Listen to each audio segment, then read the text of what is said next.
Before Chucky became a horror icon, he was actually kind of terrifying. The first Child's Play film is actually nightmare fuel to the right audience. And today we're talking about that first film, Child's Play from 1988, directed by Tom Holland and created by Don Mancini, the movie that introduced one of the most recognizable horror villains of all time. You stupid bitch, you filthy slut! And what's different about this first film is how different it feels in comparison to how the later films feel. Because Child's Play isn't really a comedy. It's a slow burn paranoia horror film.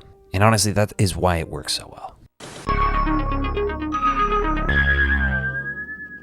The concept for Child's Play came from Don Mancini. He was inspired by consumer and marketing culture in the 1980s, specifically the rise of must-have toys like Cabbage Patch Kids and My Buddy dolls.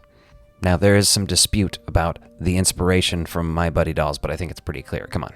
My buddy, my buddy, my buddy, my buddy. Wherever I go, he goes. My Good guys say 3 different sentences.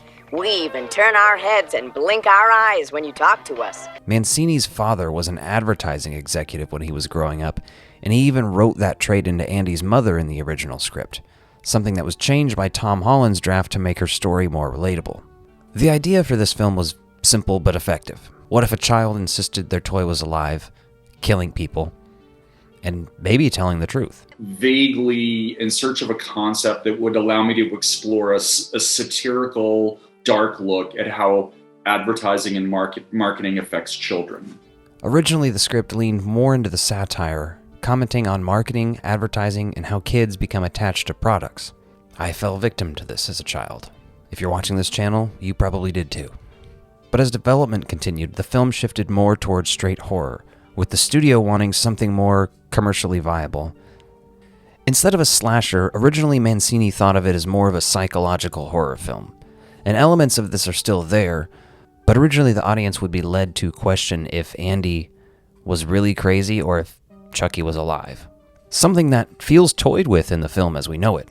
And still, that original idea, kids not being believed, remains at the core of the film.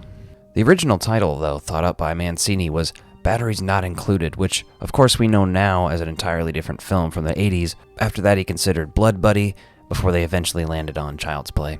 And bringing Chucky to life wasn't easy. You know, this is 1988. CGI isn't just available to any old indie filmmaker. Animatronic effects had gotten to the point that they were sophisticated enough that, puppets could be intricately emotional. Everything had to be done with animatronics, puppets, people in costume, and practical effects.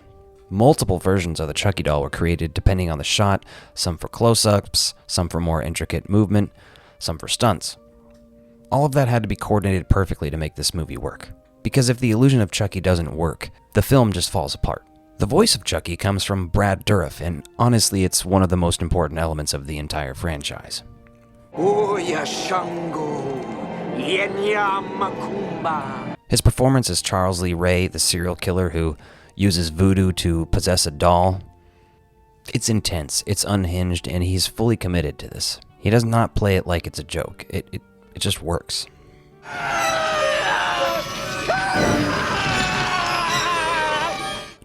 Even when Chucky becomes more comedic in the later films, there's always that underlying menace.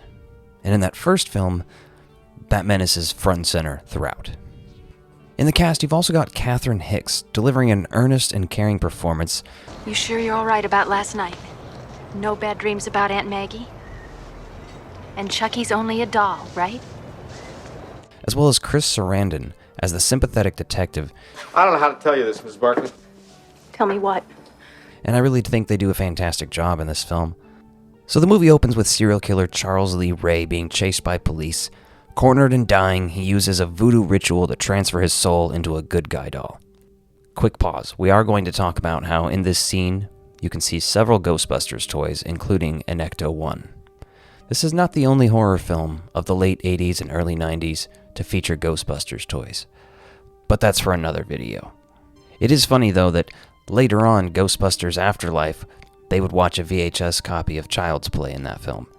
Anyway, that doll ends up in the hands of a young boy named Andy, and at first, everything seems normal. Hi, I'm Andy. What's your name? Hi, I'm Chucky. It's a sweet story about a mother trying to make her child happy, provide for him, and connect with him. But to the viewer, we're also very aware of the sadness of children falling victim to advertising and corporations. At least that's the lens I watch it through as an adult. But slowly, strange things start happening around Andy. People die. Andy acts suspicious, and no one believes him when he says Chucky is alive. And this is where Child's Play really stands out. This movie takes its time. For a good portion of the runtime, Chucky isn't even on screen. They know what they're doing here. Instead, the horror comes from the tension. Like, we know that Chucky is alive watching this film, but there's some part of us that's like, he could be imagining this, though. At least when you isolate this movie by itself. And when Chucky finally reveals himself, it works. The movie has earned it and built up to that moment. The scene where Chucky finally comes to life in front of Andy's mom is one of the most iconic moments in the franchise. Up until that point, the movie keeps you guessing, and this is what I was mentioning before.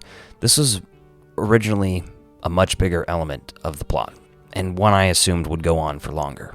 Is Andy imagining things? Is something else going on? Chucky turns his head, and the whole film changes. The reveal has happened. One thing I really like about the original Child's Play is this film actually has something to say. A lot of people would say it's about not believing kids and that sort of trauma, the idea of something safe becoming dangerous. But as an adult, my biggest takeaways are these two. Blind trust in consumer products and the manipulation of children through marketing. You have that, and then you also have Andy feeling sort of like an outsider, you know?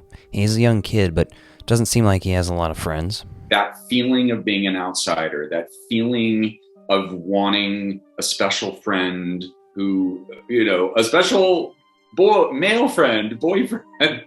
Mancini instinctively said he made him, fatherless in this film. And that sort of lends to the bonding relationship that he develops with Chucky. It's fascinating. There's lots of layers to this movie, honestly. Even today, Child's Play holds up incredibly well.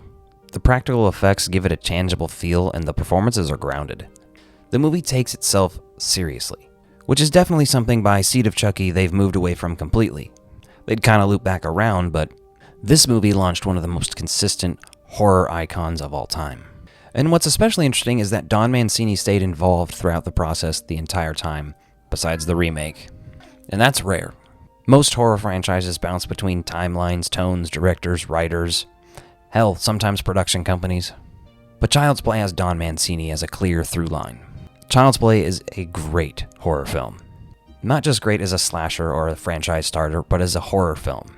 It's tense, it's simple, and it understands exactly what makes its concept scary.